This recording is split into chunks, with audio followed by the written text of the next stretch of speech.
हमनी के आयांश बाबू खातिर जौन लक्ष्य लेके चलल बानी जा, लक्ष्य तो बहुत ही ज़्यादा कठिन बा। एमे कोनो शक नहीं है कि ई लक्ष्य बहुत कठिन बा, लेकिन यह लक्ष्य के हमनी के ना पा सकिला जा ऐसन भी बात नहीं है। यह लक्ष्य के हमनी के पा सकिला जा, वो भी कब, जब पूरे बिहारवासी कहे से कि उत्तरदायित्व तो बनेला, जब रउरा घर के, जब रउरा माटी के, जब रउरा गांव के कोनो लड़का ए टाइप के जौन की केहू सोच भी नहीं कर सकत कि ऐसा दुर्लभ बीमारी केहू के हो जाए, भगवान ना करस कभी जिंदगी में केहू के होके। और हम एगो बात और क्लियर कर दी, जे भी थोड़ा कम सोच वाला व्यक्ति बा, जे ऐसन एगो बच्चा के जीवन पे भी 10 तरह के बात अगर सोशल मीडिया पे लिखता, चाहे मैसेज लिखता या कहता कि ऐसन हजारों करोड़ों बच्चा बाड़े, काहे आयांश खातिर इतना मेहनत होता, तो भाई अगर आप हमार लाइव सुनत तनी तो हम ठेठ भोजपुरी में आज बोलत तनी, आज हिंदी में नहीं बोलत। अगर लाइव सुनत तनी तो रउआ के हम बता दी कि अगर आयांश के इलाज 2 लाख, 4 लाख, 5 लाख, 10 लाख में हो जाइत तो उनकर माता पिता मिडिल वर्ग के बड़े सक्रिय रहन, कहीं से ना कहीं से कुछ अपन खेत बधार रख के, कमाई धमाई रख के, कैसे भी करके वो इलाज करा ले रहते। ऐसा हर संभव परिवार में होला, जब केहू के जौना के इलाज अगर इंडिया में बात तो लोग अपना हिसाब से करा ले बला, में सामाजिक मदद के जरूरत ना पड़ेला।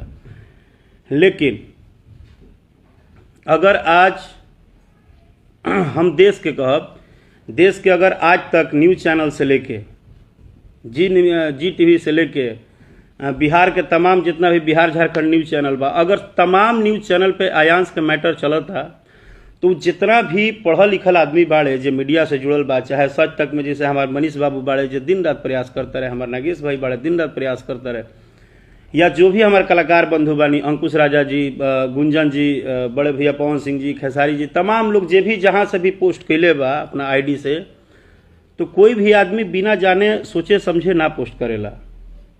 आज कहीं ना कहीं इस सवाल एगो बच्चा के जिंदगी के आज से 10 दिन पहले रहे, लेकिन अब ये पूरा बिहार के अस्तित्व के बात हो गई बा, पूरा पूर्वांचल के अस्तित्व के बात हो गई बा, पूरा हमनी के जोन एगो कहे से कि ये बिहार यूपी के और आयांश के और कोनो बच्चा के मैटर नहीं है, ये मैटर बा भारत के भविष्य के।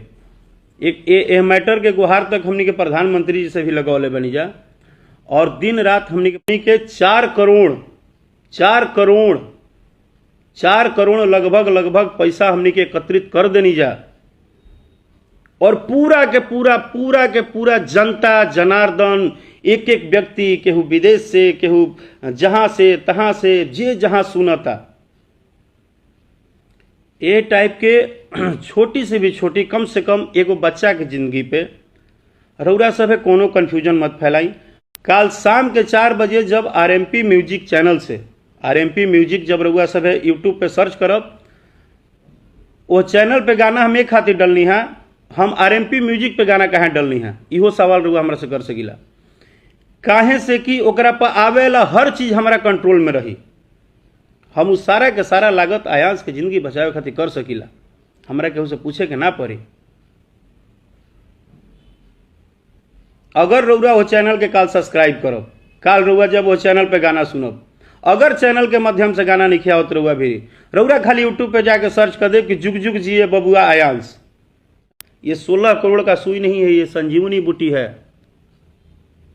अगर ये संजीवन बूटी कहीं से भी कोई भी हनुमान बन के, सब हनुमान बन जाइए, सब बानर सेना बन जाइए, सब लोग अपनी ताकत लगा दीजिए। आज हम 4 पहुंच गए, अभी 3/3 बचा हुआ है, और 3/3 का मतलब कि अब हमारे चिल्लाने से नहीं होगा।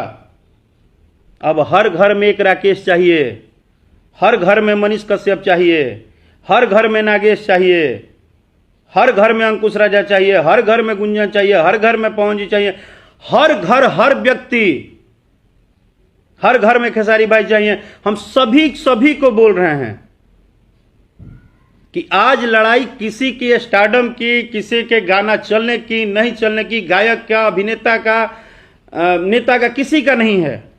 आज हमारे एक सांस्कृतिक पे, हमारे एक विचारधारा पे, हमारे मानवता की लड़ाई है कि हम एक ऐसा बच्चा जो 10 महीने का है, जो आपसे बोल नहीं सकता है, आपसे कह नहीं सकता है कि चाचा हमको पैसा दीजिए, भैया हमको पैसा दीजिए, काका हमको पैसा दीजिए। वो अपनी बात डॉक्टर से भी नहीं बोल सकता है।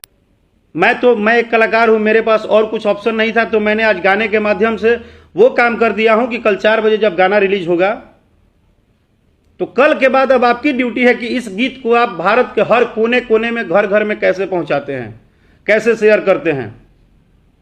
और पहुंचा के आप देखिए, अगर उसके 10 दिन के बाद आपको उसका डबल फायदा नहीं समझ में आया तो आप कहिएगा। हर व्यक्ति आत्मविश्वास में हो जाएगा कि नहीं, ये चीज सही है, ये चीज सही है।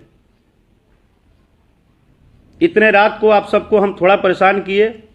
बात एक जिंदगी की है, बात जज्बात की है, बात दिल की है, बात मानवता की है। और आप सबको आई लव यू यार। हमारे भगवान आप ही लोग हो। एक सेवक के रूप में आप सबसे अर्जी लगा रहा हूं, सभी लोग मिलके इतिहास कायम कर दीजिए। चलिए, इस बार ये जनता का पावर ही हम लोग मानेंगे, अगर हम लोग कामयाब हो गए तो, और हो जाएंगे। माँ वैष्णो देवी का, महादेव का कृपा रहेगा तो हम लोग होंगे। बस आप लोग का साथ थोड़ा और ज्यादा मिले ना। अगर दुगना तिगना बल से, जैसे मैंने बोला कि हर गांव में 5 हमारे भाई वो जुड़ के और हर किसी को सुना दें। अगर हमारा गीत आ रहा है तो हर किसी को पहुंचा दें, मजा आ जाएगा भाई। आप सब अगर एकदम ताकत बन जाएंगे ना, ताकत तो है ही आप लोग। थोड़े बहुत अगर नाराजगी भी है तो मैं क्षमा चाहता हूं। मेरी किसी बात से अगर त्रुटि से, अगर मेरे किसी भी बात से आपको थोड़ी सी भी कुछ प्रॉब्लम भी हुआ होगा तो क्षमा कर दीजिए। छोटा सा बच्चा को आप सबका सपोर्ट चाहिए। बहुत बहुत धन्यवाद। जय हिंद।